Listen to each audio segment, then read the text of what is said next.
कहानी शुरू होती है उत्तराखंड के एक छोटे से शांत पहाड़ी इलाके से, जहां हवा में कुछ अलग सा था, कुछ ऐसा जो हर आने वाले को अपनी ओर खींच लेता था। लोग कहते हैं, यहां एक ऐसे संत रहते थे जो बिना कुछ कहे सब कुछ जान लेते थे। उनका नाम था नीम करौली बाबा।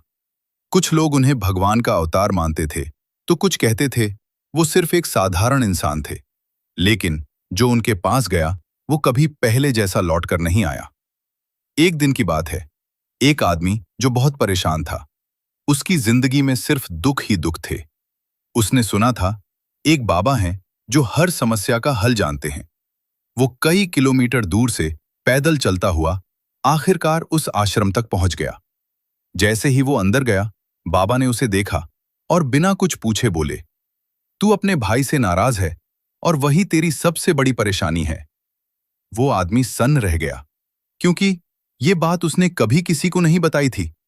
उसकी आंखों में आंसू आ गए। उसे समझ आ गया, ये कोई साधारण इंसान नहीं है। बाबा का एक नियम था, वो कभी अपने बारे में कुछ नहीं बताते थे। न कोई बड़ा प्रवचन, न कोई दिखावा, बस एक मुस्कान और कुछ ऐसे शब्द जो सीधे दिल में उतर जाएं। कहते हैं, एक बार एक ट्रेन बिना वजह रुकी हुई थी। लोग परेशान हो रहे थे। तभी बाबा वहां पहुंचे और मुस्कुराते हुए बोले, चलो अब चलो। और कुछ ही सेकंड में ट्रेन अपने आप चल पड़ी। लोग हैरान थे, किसी को समझ नहीं आया ये कैसे हुआ। लेकिन जो समझते थे, उन्हें किसी सबूत की जरूरत नहीं थी। बाबा के भक्त सिर्फ भारत में ही नहीं थे, दुनिया के कई बड़े लोग उनके चरणों में आकर झुकते थे। एक विदेशी युवक जो बाद में एक बड़ा आध्यात्मिक गुरु बना, वो भी बाबा से मिलने आया। जैसे ही वो उनके सामने बैठा, बाबा ने उसकी जिंदगी की सारी बातें बता दी, उसके मन के सारे सवालों के जवाब दे दिए।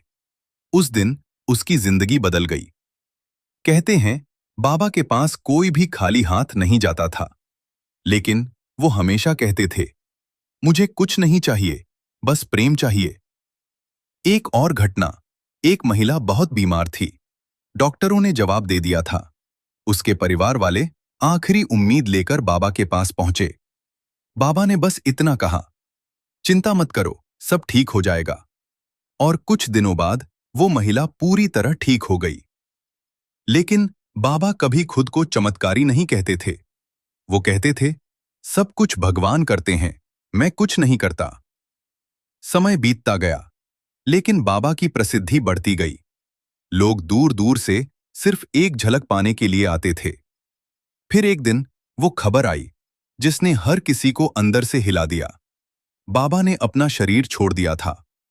लेकिन क्या सच में वो चले गए थे, या आज भी कहीं ना कहीं अपने भक्तों की मदद कर रहे हैं? आज भी जो कोई सच्चे दिल से उन्हें याद करता है, उसे किसी न किसी रूप में उनकी मदद मिलती है।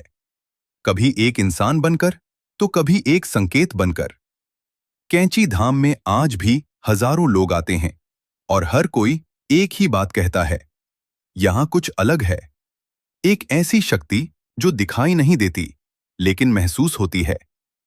तो क्या नीम करौली बाबा सच में भगवान थे, या एक ऐसे संत जिन्होंने हमें सिखाया कि असली शक्ति प्रेम और विश्वास में होती है? अगर आप भी कभी उत्तराखंड जाएं, तो एक बार कैंची धाम जरूर जाइए। शायद आपको भी वहां कुछ ऐसा महसूस हो जो शब्दों में बयां नहीं किया जा सकता। और अगर आप मानते हैं कि सच्ची श्रद्धा में शक्ति होती है, तो कमेंट में लिखिए, जय नीम करौली बाबा।